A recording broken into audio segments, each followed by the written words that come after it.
Bom dia, estamos novamente reunidos aqui no nosso Vem Club.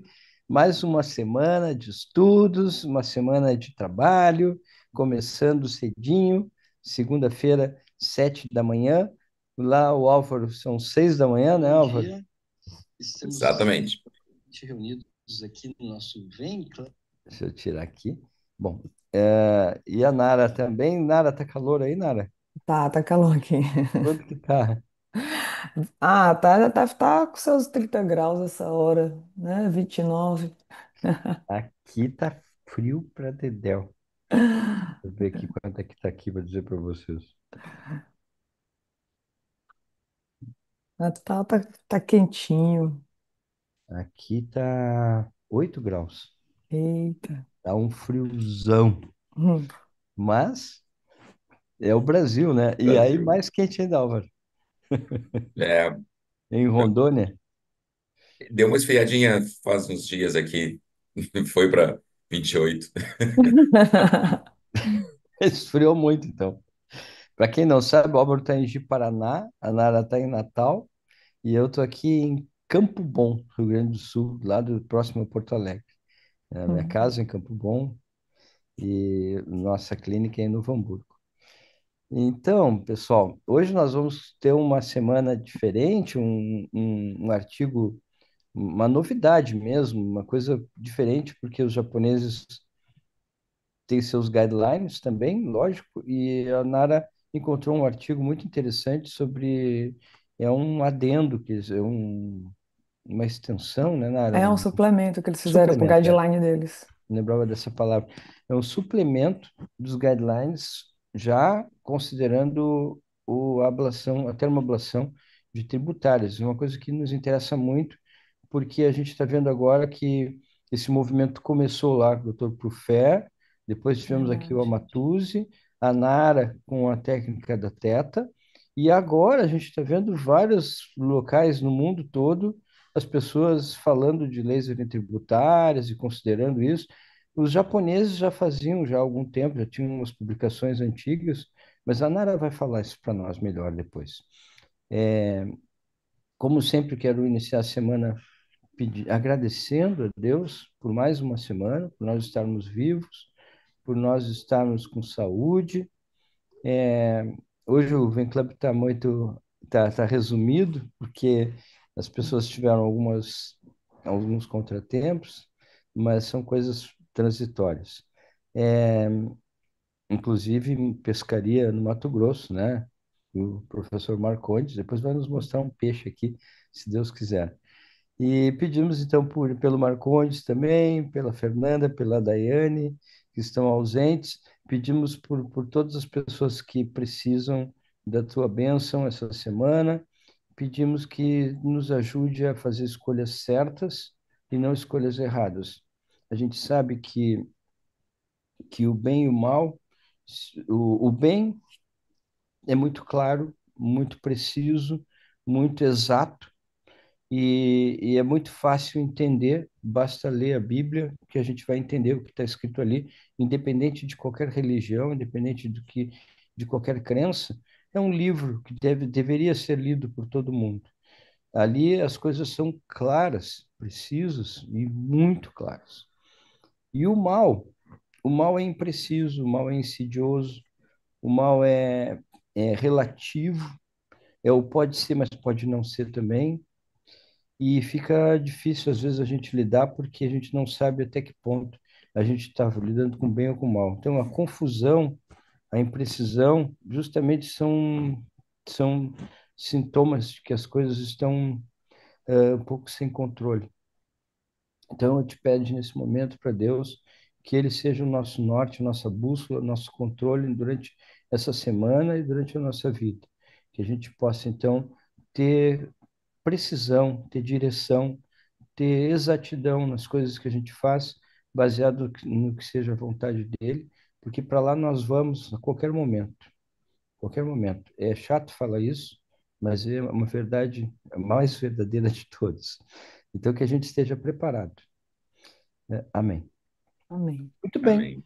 Dona Nara Medeiros, doutora Nara Medeiros, a palavra é sua. Estamos ansiosos para ver o que os japoneses trazem para nós. Então, ótimo dia a todos, né? Muito obrigada aqui mais uma vez pela oportunidade de estar com vocês. É maravilhoso começar a semana assim. É divino, eu diria. Eu vou compartilhar aqui até a tela, só um momentinho. Hum, tá dando para ver minha telinha? Deixa eu apresentar slides.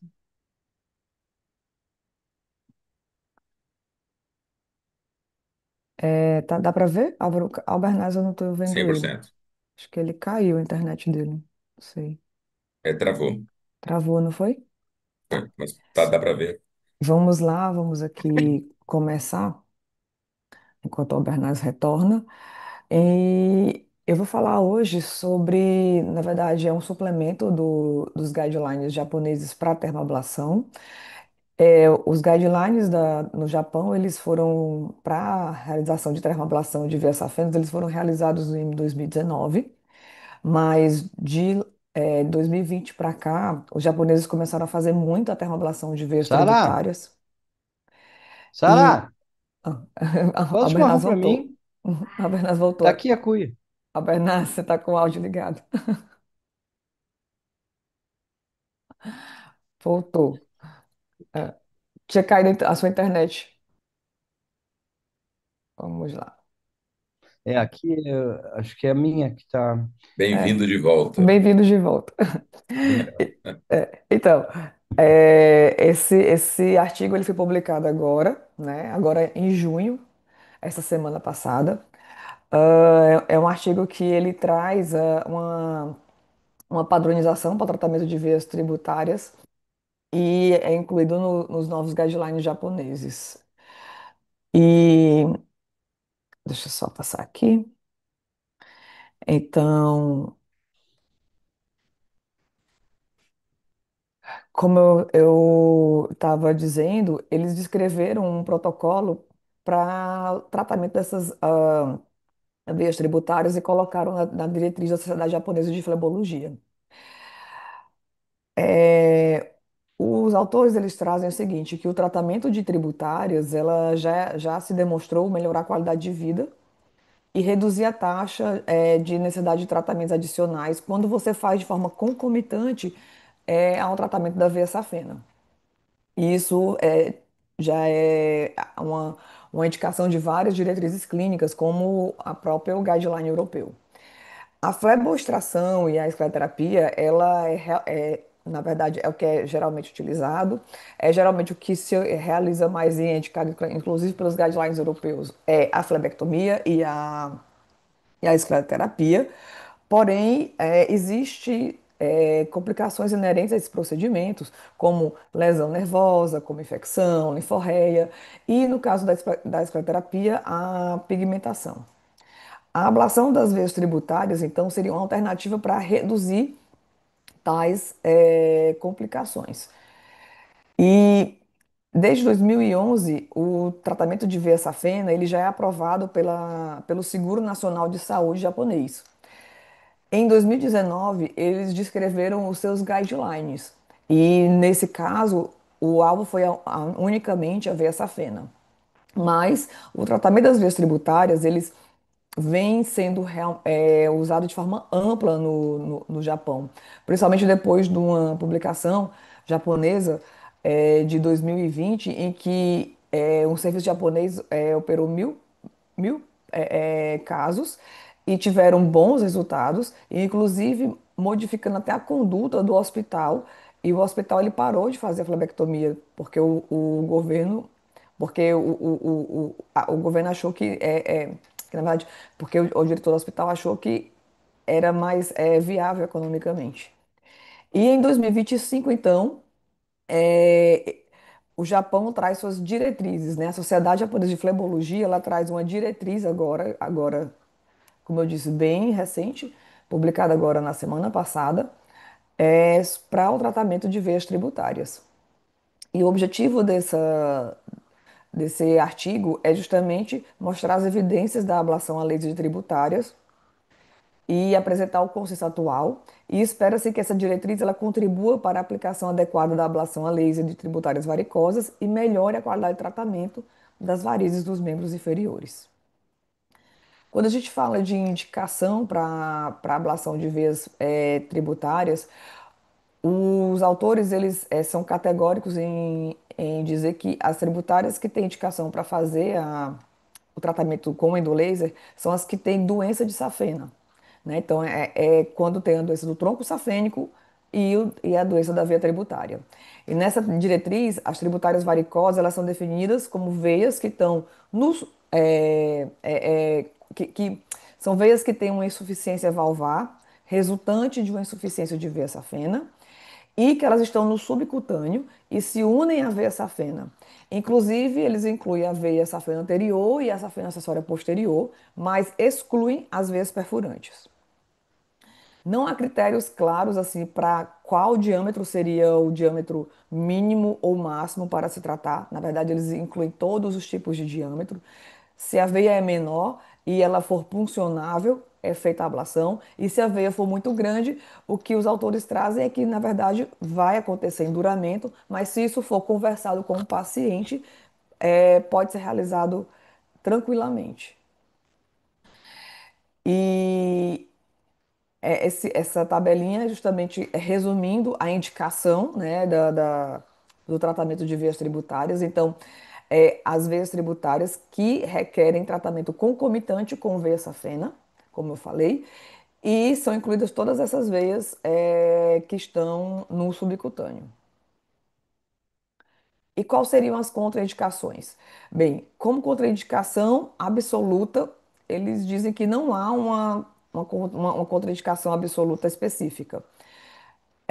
E no caso das veias tributárias varicosas, o uso do anestésico local, ele é essencial. É essencial realizar a tumescência. Portanto, é, pacientes que teriam dermatite de estase, úlceras venosas, pacientes pós-tromboflebite, seriam mais desafiadores e entrariam como contraindicações relativas.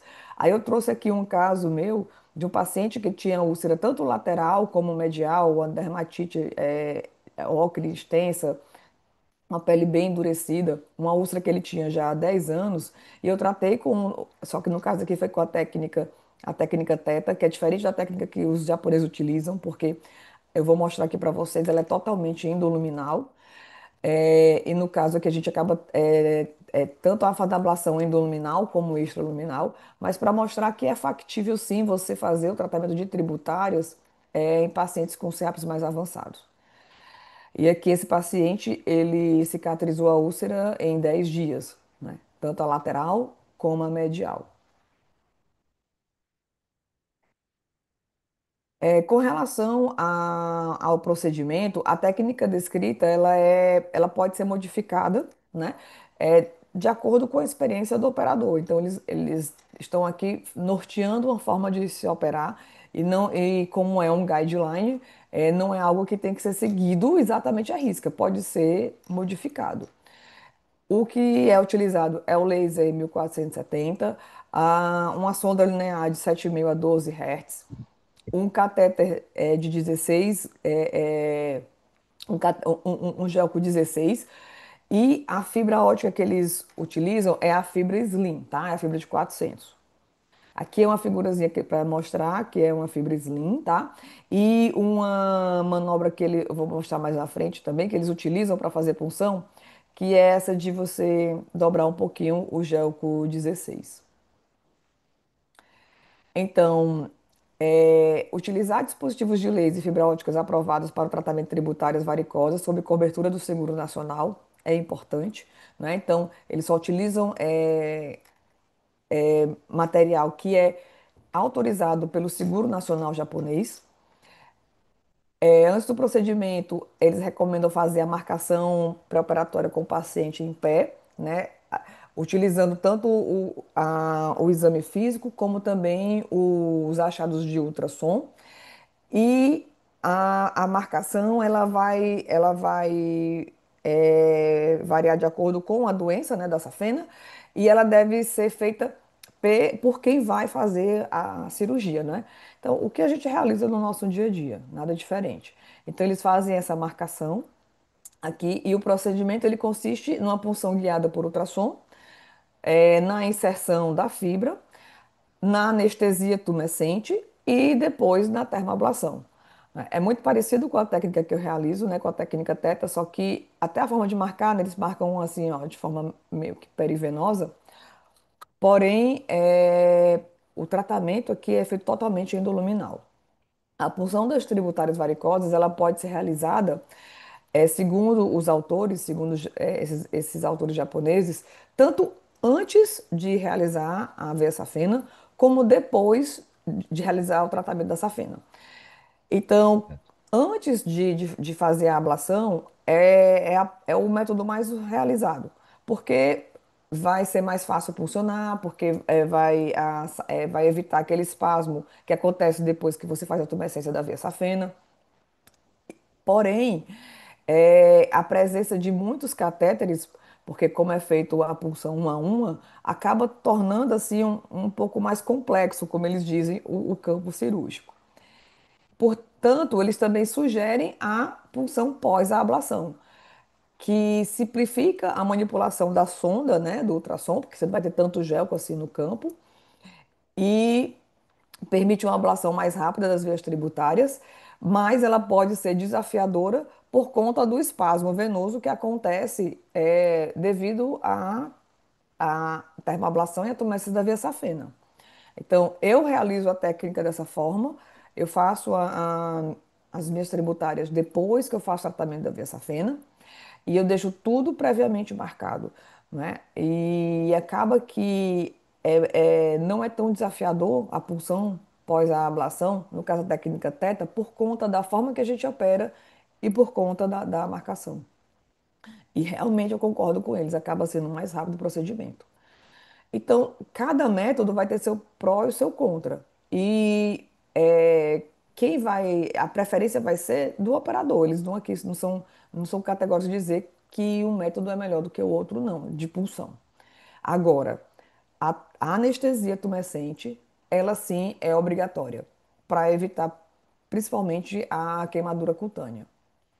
E a infiltração anestésica, ela, dessas veias mais próximas da pele, pode causar mais dor, né? Então, nesses casos, a anestesia intravenosa ela pode ser útil, porque a tumescência realmente ela dói, é factível de se realizar tudo com anestesia local, mas dependendo do paciente vai precisar da sedação.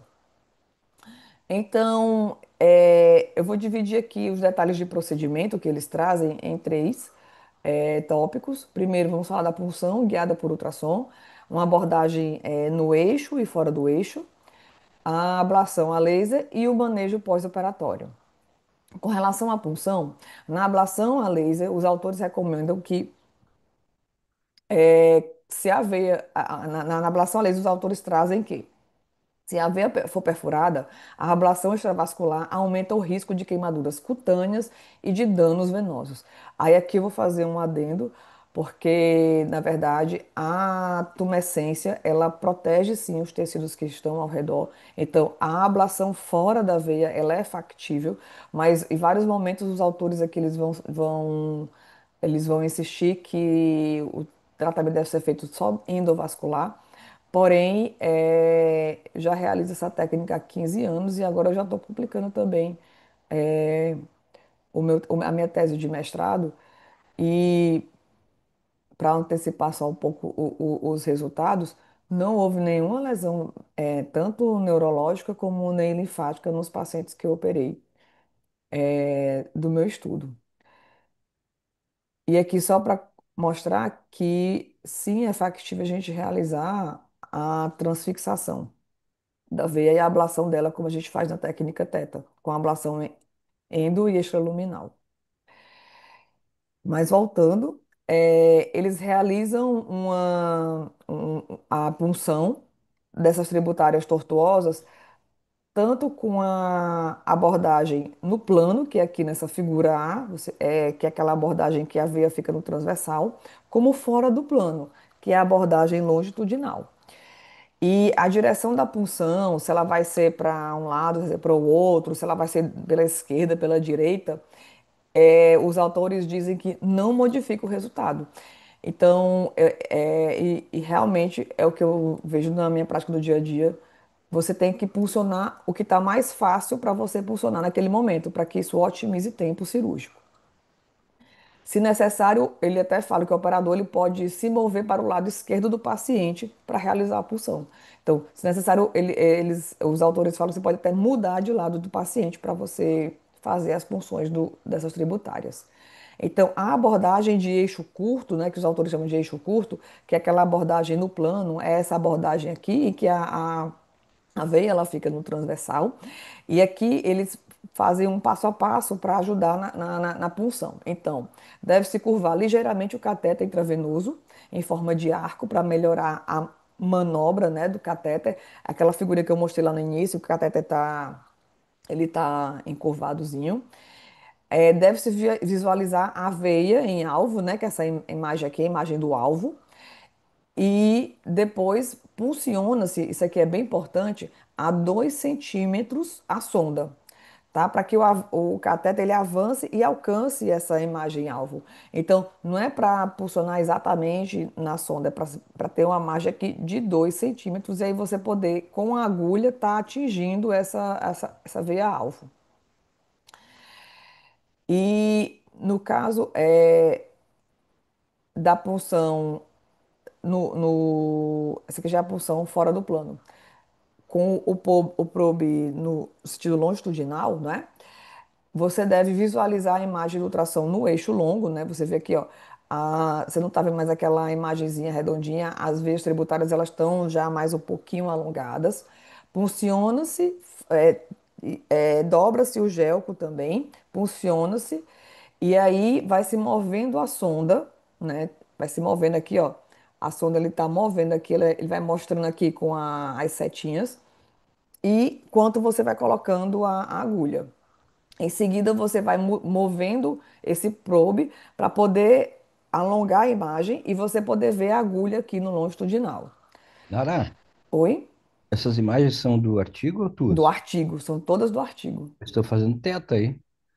Não, na verdade é não, porque é o seguinte: eles falam o seguinte, você deve fazer de forma bem suave, tá?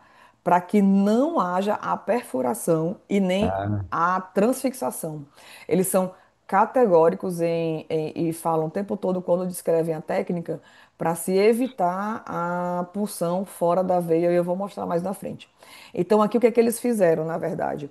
Eles botaram no longitudinal e você pulsiona dentro da veia e você vai movendo a sonda e a agulha para que você consiga ver essa agulha indo no longitudinal dentro da veia varicosa.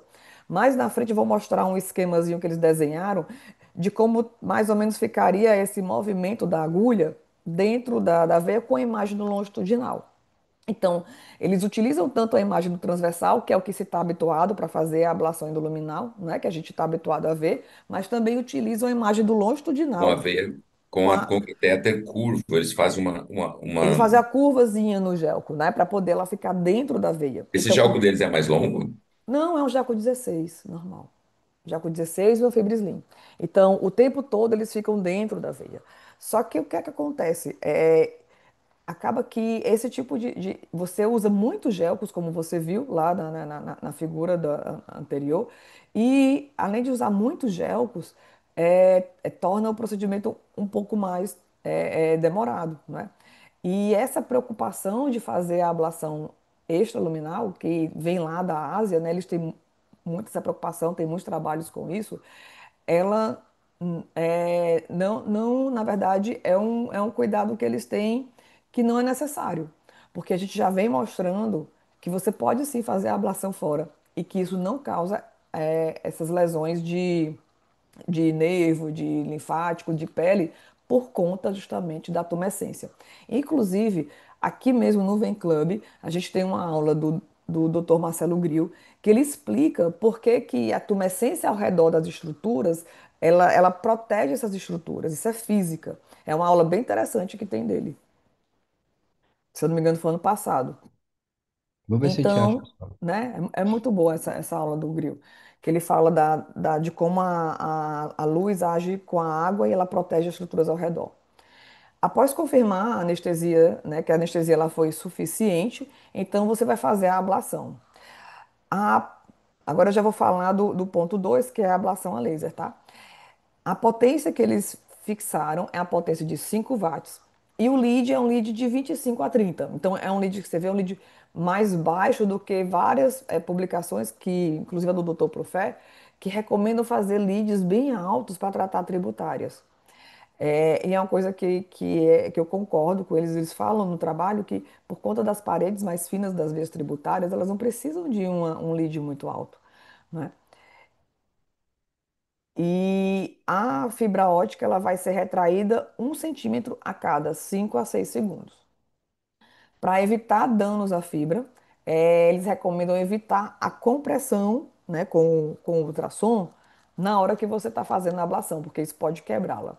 E a emissão do laser ela deve ser interrompida quando a marca de segurança da fibra se tornar visível, em uma posição onde a ablação fora do vaso possa ser evitada. Então tá aqui, Abernaz. É, o tempo todo eles recomendam evitar fazer a ablação fora da veia. É isso que é diferente da técnica Theta. E a fibra ela deve ser retirada, então, do local da punção. E para evitar queimaduras, você não deve fazer a ablação muito próximo da pele, né? E no final, achei interessante essa recomendação que eles colocam lá, deve-se inspecionar a ponta da fibra para ver se ela não quebrou, para ver se ela não carbonizou. Porque num tratamento de tributárias muito calibrosas, com uma fibra slim, principalmente, que é a fibra que eles estão utilizando, a fibra ela pode quebrar. A fibra de 600, a micra, ela acaba sendo bem mais robusta e acontece menos acidentes com ela. E com relação ao manejo pós-operatório, então, eles colocam curativozinho com gaze em cada punção para que não fique fazendo aquele extravasamento, né, de tumescência, porque é feita muita tumescência. E coloca uma bandagenzinha elástica ou uma meia de compressão, para que não fique molhando a meia. A terapia de compressão, ela segue as recomendações dos guidelines japoneses e equimoses, dor, né, enduramento, eles são frequentes com essa técnica que é realizada pelos japoneses. Eles falam bastante sobre isso, que é frequente ter o enduramento e que isso deve ser explicado para o paciente, principalmente em veias mais calibrosas. Aí aqui eu vou fazer mais um adendo. Eu acredito que por essa técnica ser insistentemente só endoluminal, causa mais enduramento. Porque eu vou mostrar no final uma tabelinha de resultado deles. Eu não tenho esses mesmos resultados com a técnica Theta, que é o que eu evidenciei agora no meu estudo. E se esse endurecimento persistir, eles recomendam apenas observar até desaparecer.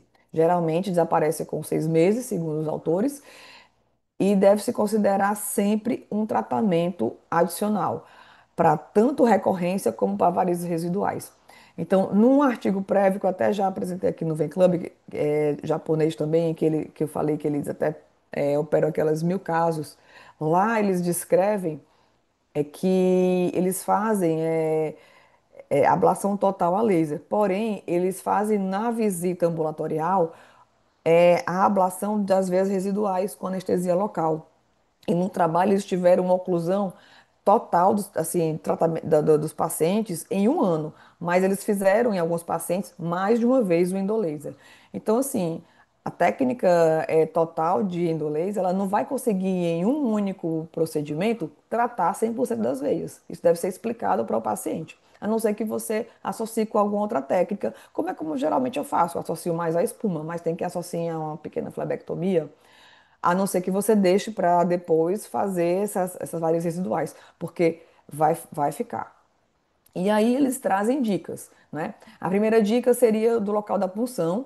Então, aquela de você fazer a punção 2 centímetros do probe para poder chegar na veia em alvo.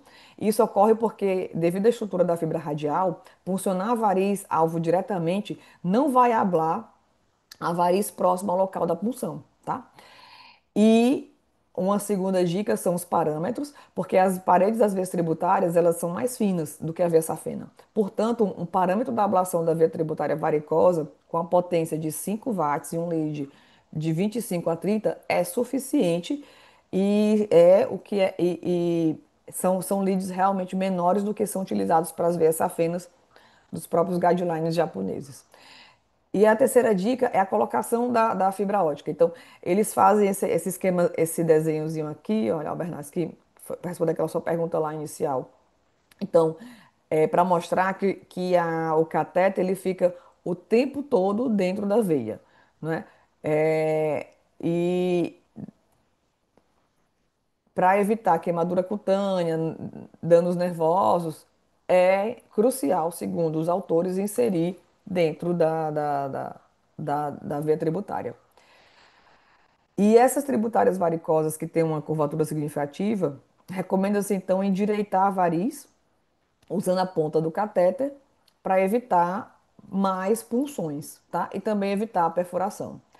Porque assim, quando você vai fazer esse tratamento totalmente endoluminal, invariavelmente você tem que fazer muitas punções. E eu vejo aqui, com a experiência que eles estão adquirindo, eles estão trazendo uma forma de tentar funcionar para evitar mais o uso de uma quantidade enorme de catéteres, porque, inclusive, essa múltipla punção, ela acaba lesando mais nervo, né? Vamos falar, por exemplo, de tributárias da veia safena parva, tributárias ali da face posterior.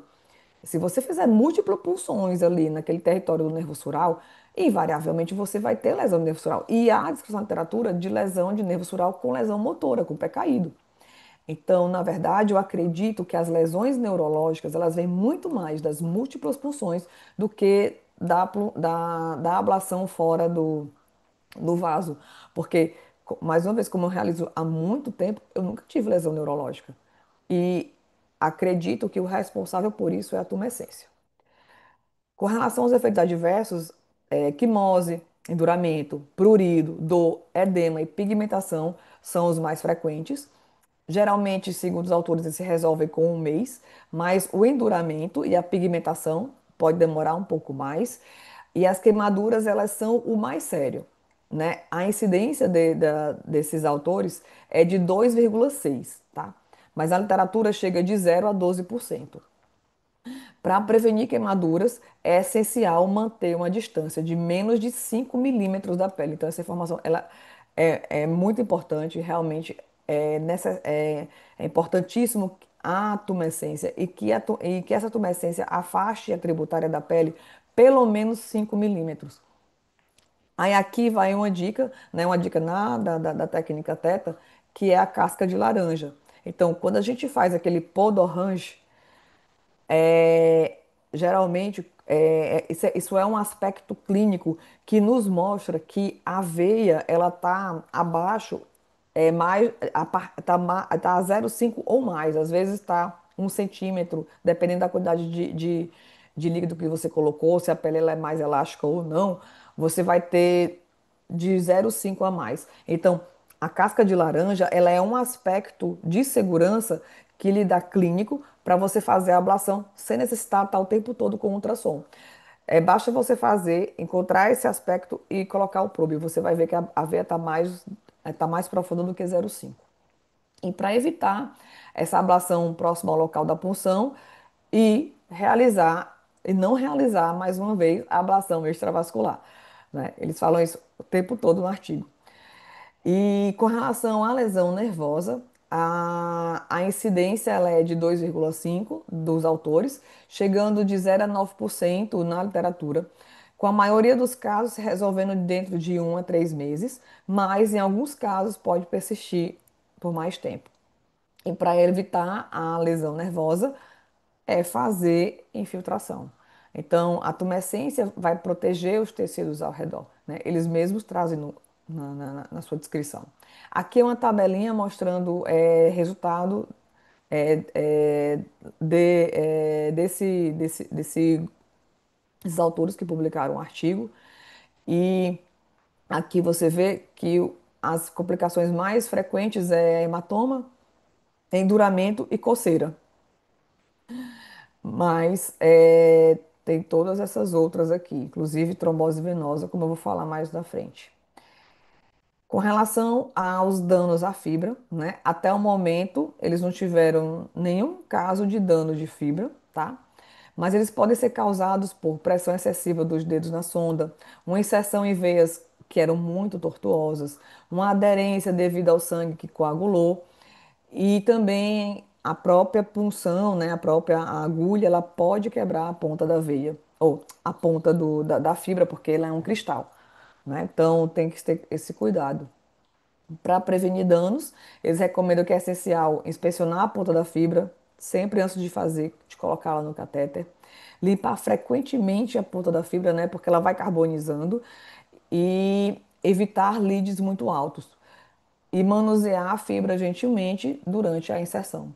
Então, isso aqui vai diminuir os danos da fibra.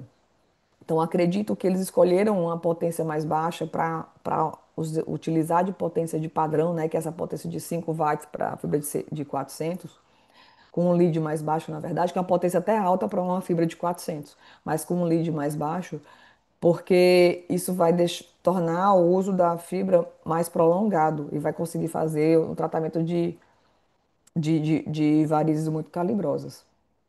E outros efeitos adversos seriam a trombose venosa superficial, infecção, reação alérgicas e trombose venosa profunda. Aqui são fotos de complicações dos próprios autores, mostrando uma queimadura, mostrando uma tromboflebite, né? E aqui uma lesão de pele devido a excesso de energia e pouca tumescência. Interessante que esse aqui AB é causado porque a Blur fez a pouca ablação, né? Então, quando você faz pouca ablação, você acaba causando assim uma tromboflebite das veias. E quando você faz uma energia muito alta, você acaba lesando a pele. Então, tem que se ter o meio termo. Os resultados da ablação a laser para tributárias varicosas, eles são avaliados com base na taxa de sucesso técnico, na taxa de oclusão venosa e na taxa de recorrência. Então, já de 2020 para cá, né, eles têm algumas publicações já japonesas comparando o tratamento de endolaser com flebectomia, endolaser com espuma. Esse trabalho aqui, na verdade, ele é um trabalho que mostrou que existe um sucesso técnico de 71% a 93%, com possíveis dificuldades de acessar vias tributárias devido ao vasoespasmo e o colapso. Esse outro trabalho aqui, ele mostrou uma taxa de oclusão em um mês que variou de 54% até 100%, taxa de recorrência de 0 a 8% em 1 a 5 anos. E aqui eles citam três estudos comparativos, e esse primeiro é um estudo que compara ablação a laser com flebectomia.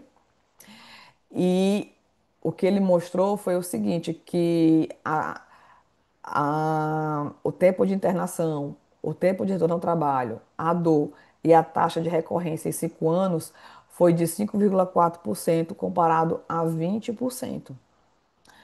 Porém, o tratamento com fleboextração, né, com flebectomia, é um tratamento que tem um tempo operatório mais longo. Esse é um estudo de corte prospectivo, em que eles compararam a escleroterapia de espuma com a ablação a laser. E a ablação a laser ela resultou no número maior de varizes residuais em 6 meses, exigindo um tratamento adicional em mais casos. 21 versus 4,9%. E esse outro trabalho ele avaliou scores de qualidade de vida, usou o Aberdeen e esse score aqui, esse Eurocall Five Dimensions, que acho que é um score europeu, eu não conheço ele. Ele mostrou uma melhora significativa da ablação a laser em 4 semanas, comparado com a espuma em 6 meses.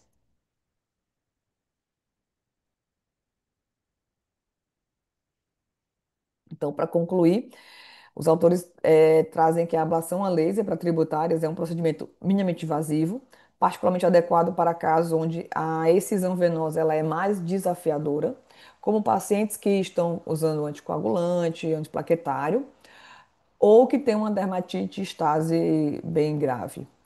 E para garantir a segurança, é crucial aderir às indicações e às técnicas apropriadas, e é necessário uma curva de aprendizado. E além disso, embora esse procedimento tenha sido realizado desde os primeiros dias em que o, o tratamento de endolaser para ver safenas foi consolidado no Japão, estudos clínicos sistemáticos eles são limitados e as diretrizes apresentadas aqui são apenas diretrizes básicas consideradas apropriadas para esse momento atual. E no futuro, a segurança e a eficácia da ablação a laser para tributárias varicosas vão ser melhoradas através de mais estudos clínicos. E eles estão publicando muito. Obrigada. Show. Muito bom. Parabéns, Nara, pela apresentação. E foi longa, extensa, já estamos são 8 da manhã já. E hoje eu pensei, pô, temos menos participantes, vamos falar mais, mas eu acho que nós vamos falar menos, porque é um assunto muito interessante. Eu acho, talvez até que a gente deva trazer esses artigos que citados na bibliografia para a gente poder ler também. Achei muito legal mesmo. É verdade, tem alguns artigos que eles citaram todos lá no guideline. De 2011 para cá, tem alguns artigos, tem mais publicações de 2020 para cá. Tá. É bom, uma pergunta que eu tenho eu não me lembro, não vi eles citarem a porcentagem de enduramento que tem, 33% eles tiveram. 33%. E de pigmentação, Pigmentação, acho que é por aí também, é 30 e... Deixa eu só abrir aqui a telinha. De pigmentação... Não, pigmentação, né? Pigmentação foi 7%. 7% e 33% de enduração. E essa É. enduração é provisória? Eles falaram alguma coisa sobre Que some com 1 a 6 meses. Eles uma não sequência? fazem nada, eles não fazem drenagem, eles só fazem acompanhar, eles não recomendam drenar. Se vocês me permitem, eu vou compartilhar aqui a aula do CIS que eu falei, que eu fiz um levantamento da clínica. Posso mostrar aqui, rapidinho? Claro. É, Deixa eu ver como é que eu vou fazer agora com esse zoom novo aqui.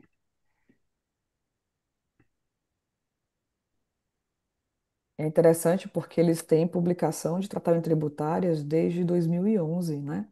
Então, não é algo tão recente. e eles fazem um comparativo com os resultados deles em duas outras técnicas, que é o, Com a a esfregografia e espuma a e a flebectomia. flebectomia, exatamente. O que chama atenção é que os resultados da flebectomia deles não são tão bons assim, né? É. Então, assim, a gente percebe que os números são interessantes no comparativo, mas os resultados da flebectomia ainda ficam bastante aquém do que nós brasileiros conseguimos. Eu acho que a técnica brasileira da flebectomia, da gente ter capacidade de tratar vasinhos muito pequenos, né, nós fomos preparados, assim, forjados para tratar as feeder veins, veias alimentadoras de tributárias. Então, principalmente porque a flebologia estética ela se desenvolveu dentro dos consultórios privados, com a busca de resultados de excelência pela qualidade que se exige no público brasileiro, e não foi a parte venosa não foi desenvolvida tanto no SUS. O SUS, quem fez teve formação nos serviços públicos, teve uma formação arterial. O venoso sempre ficou destinado ao público privado e muito pouco se fazia dentro dessas técnicas no serviço público. Então, assim, os resultados nossos nas flebectomias são sempre muito bons. Eu acho que alcançar resultados de excelência comparativos aos que a gente tem, é realmente muito difícil.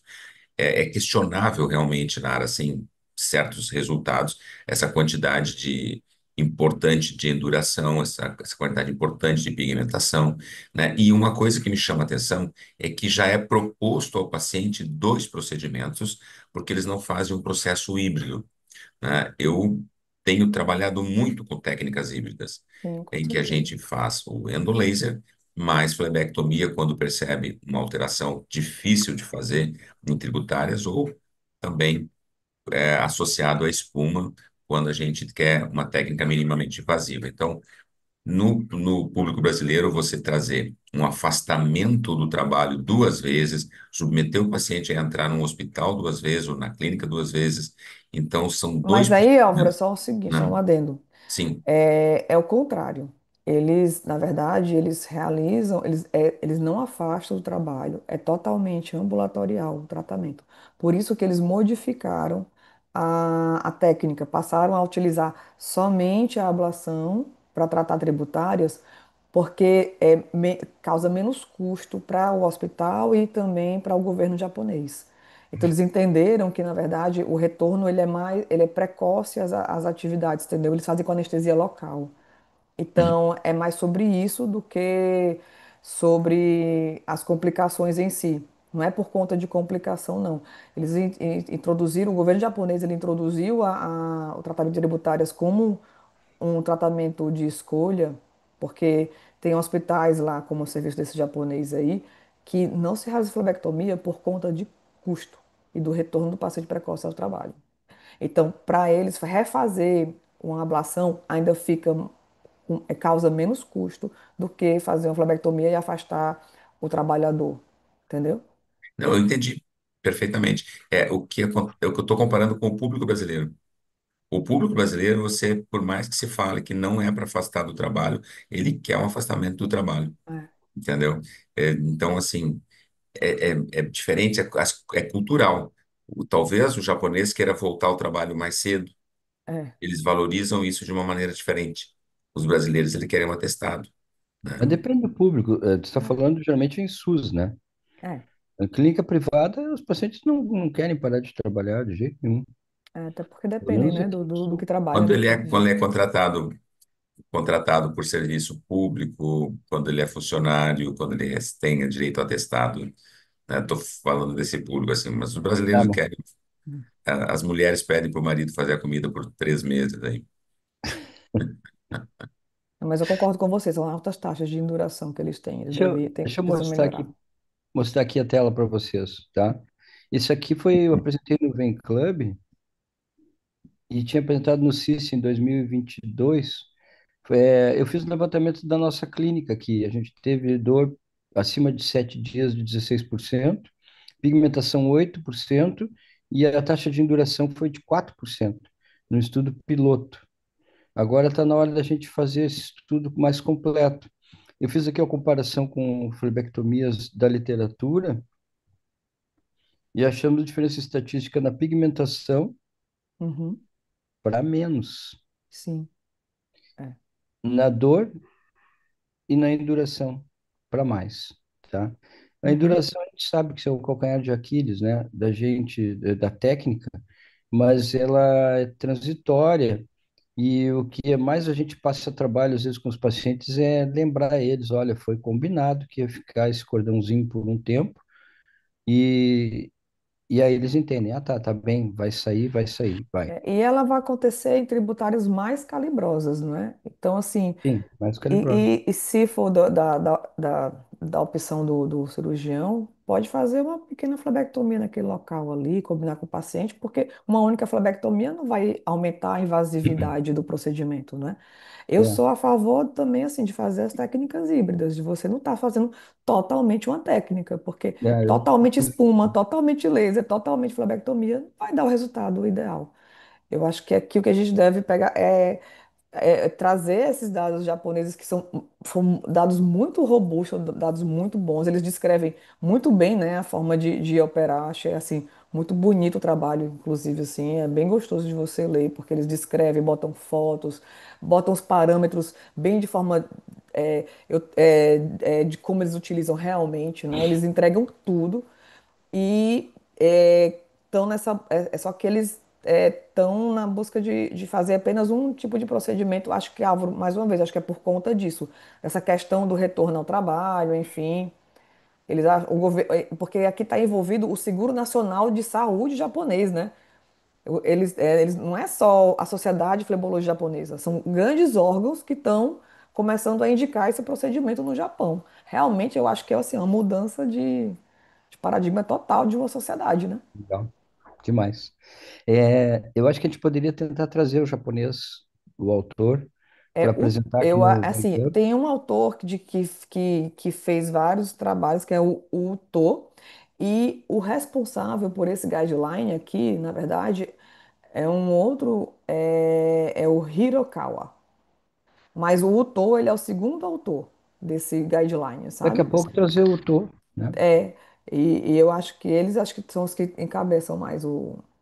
Vamos ver se a gente traz. Aí a Nara até pode A comparar, sociedade mostrar. asiática tem crescido muito, viu? Inclusive, Albernaz, vai ter um encontro asiático. Até eu estava vendo, a Alessandra vai fazer uma aula bem legal sobre veias da pelve lá. Vai ser em 31 de agosto. Vai ter essa em Singapura. Então, assim, a gente não tem muita notícia do Oriente, né? Agora a gente começa a ver mais. Eu achei muito interessante essa proposição, Nara, de você trazer essa visão, porque, assim, isso ensina a Tem gente isso. Porque numa também cultura muito boa. as publicações deles são realizadas Uhum, em revistas deles, né? Lá na uhum, Ásia. E eu uhum. vi que tem algumas publicações também nas revistas internacionais de radiologia. Então, eles publicam Hum, muito nas revistas de radiologia intervencionista e nas revistas japonesas. muito bem. Legal essa visão, viu? Achei muito bacana. Álvaro, um comentário mais? Eu vou encerrar a Não, transmissão. não, eu quero comentar só que a aula da Nara foi muito boa. Nara, como sempre, Obrigada. Como apresentou sempre, muito diz bem. Eu Álvaro. acho que isso aí é um comentário que não pode faltar. Muito Não Acho que ela pode. obrigada. é um estímulo maravilhoso, porque assim, ela tem a técnica dela, ela tem um conhecimento vasto nessa área, mas ela tem também um jeito muito claro de apresentar. Eu gostei muito da apresentação. Eu vou, eu vou rever, porque eu quero ver os detalhes dessa aula, então eu recomendo também para todos os colegas que possam ver. Parabéns, Nara. Obrigada. É porque é um guideline, então, e eles trazem bastante